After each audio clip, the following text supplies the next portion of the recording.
It began in silence deep in the early morning hours, somewhere along the Russian steppe near Armavir. A massive radar installation stood scanning the skies. This was one of Russia's most advanced early warning stations, designed to detect incoming missiles from thousands of kilometers away. It was the eye of Russia's defense, a towering complex of steel, antennas, and rotating dishes that never slept. But on this night, something unexpected entered its view, and for the first time, the hunter became the target.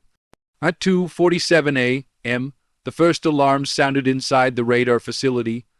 Operators noticed faint moving dots approaching from the southwest, low and fast, flying just above the terrain. They assumed it was a false return, maybe birds, maybe interference. But within seconds, the dots multiplied, shifting patterns, converging in tight formation. The radar's software tried to classify them but failed. Before anyone could react, the sky outside began to buzz with a sound that grew louder, sharper, mechanical. It was not thunder, it was a swarm. Dozens of Ukrainian drones had crossed deep into Russian airspace, undetected until the final minute. This was not a random strike, it was a calculated, precision attack on one of the most secretive parts of Russia's military infrastructure. The Armavir radar was crucial for Russia's nuclear defense network, part of the early warning chain that watched for intercontinental launches. Hitting it was more than symbolic, it was strategic. The first explosion shattered the calm of the night. A drone dived straight into one of the radar's auxiliary buildings, igniting a massive fireball that lit the entire horizon. Soldiers on site scrambled for cover as debris rained down. Then came the second wave, more drones, skimming the treetops, weaving through tracer fire. The base's air defenses kicked in, launching bursts of anti-air rounds, but the drones were small, agile, and fast. One after another, they hit their targets with surgical precision. Inside the control center, operators tried to shut down systems to prevent damage. The air filled with smoke, alarms, and the shouts of officers demanding a report. Communication lines began to fail as power flickered. The main radar array, a massive wall of reflective panels, took a direct hit near its base. A flash, a shockwave, and then silence. The radar's giant antenna tilted slightly, its screens went dark, and a structure that had stood for decades suddenly fell out of the sky. Across Russia's defense network, command centers noticed the blackout instantly. One of the key radar eyes of the nation had gone blind. Emergency protocols were activated, diverting satellite coverage to fill the gap. But for over 20 minutes, a section of Russia's western airspace was effectively without early warning. In a country that prides itself on constant vigilance, that gap was terrifying. By sunrise, local residents had already captured footage of smoke rising from the installation. Videos spread across Telegram, distant fires glowing red, explosions echoing through the valley. Russian officials tried to downplay the event, claiming the attack had been repelled. But satellite images later told a different story, several structures completely destroyed, radar arrays blackened, and emergency crews flooding the site. This wasn't just another drone raid. It was a statement Ukraine had found a way to strike at the technological core of Russia's defense. Analysts described it as one of the most daring operations since the start of the war. The Armavir radar wasn't near the border. It was hundreds of kilometers inside Russian territory. Reaching it required long-range drones with precise navigation, advanced jamming, and deep reconnaissance. In Kyiv, officials gave no comment, but one senior source anonymously said, "Every system that guides missiles against us must be shown it is not safe." The message was clear: no matter how far, no matter how secure, every target that enables war could eventually be reached. By mid-morning, Russian emergency forces were still trying to contain the fires. Reports suggested at least 3 drones had detonated near the radar power lines, causing a cascade of failures that led to an internal explosion. The government blamed foreign involvement, hinting at Western technology used in the drones, but independent observers noted that Ukraine's domestic drone programs had grown incredibly sophisticated. The attack demonstrated not only reach but precision, hitting a radar site rather than civilian infrastructure, sent a deliberate signal. This was a strategic military operation, not random vengeance. In Moscow, officials gathered in an emergency meeting.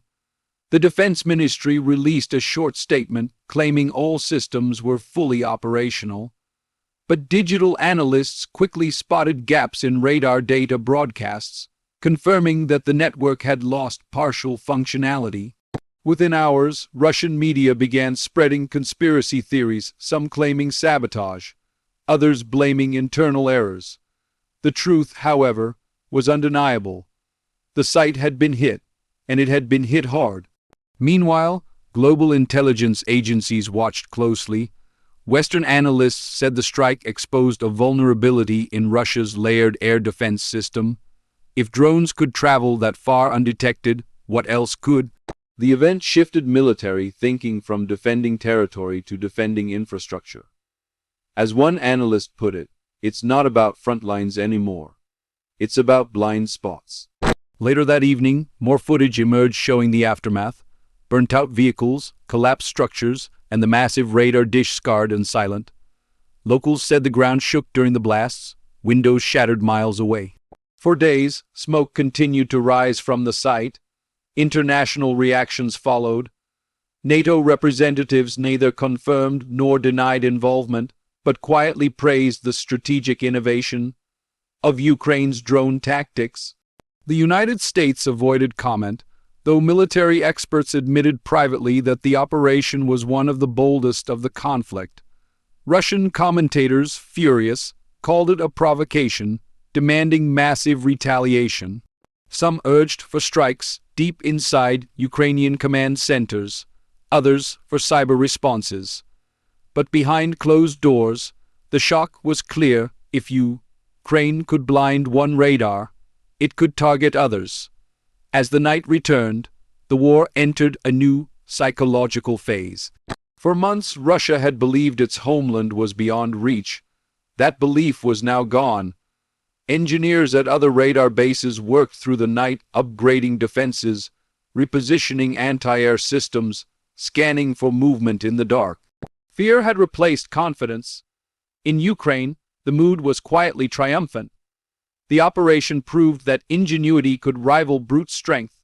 Small teams of engineers, working in underground workshops, had achieved what missiles couldn't: precision, deep penetration without direct confrontation.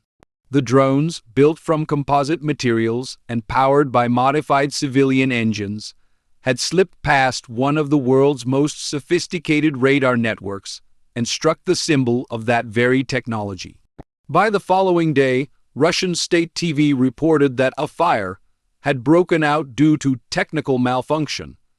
But independent journalists shared images showing drone fragments with Ukrainian markings. The cover story didn't hold. Even Russian bloggers loyal to the government demanded answers, asking how drones could fly so far into the country. The loss of the radar had wider consequences. Military analysts warned that for several hours, Russia's early warning network had been compromised, forcing its strategic missile units to go on heightened alert. It was a dangerous situation. One misreading could have led to escalation. Fortunately, no further conflict followed, but the message was understood. Ukraine could now reach not just cities, but command systems. As dawn rose again over the damaged facility, rescue crews picked through the wreckage. Burnt panels, twisted metal, and silent machinery stood as witnesses to a new era of warfare. No longer was dominance determined by size or range, it was determined by creativity and precision. The world had seen cruise missiles before. But now drones, cheap, adaptable, and intelligent, had become the new weapons of strategy. And somewhere across the border, inside a hidden hangar, Ukrainian engineers were already building the next generation, longer range, faster, smarter. Because in modern war, innovation doesn't sleep. For Russia, the night the radar fell would forever mark the moment when the shield cracked. For Ukraine, it was proof that even the strongest eyes can be blinded, and even the biggest powers can be touched.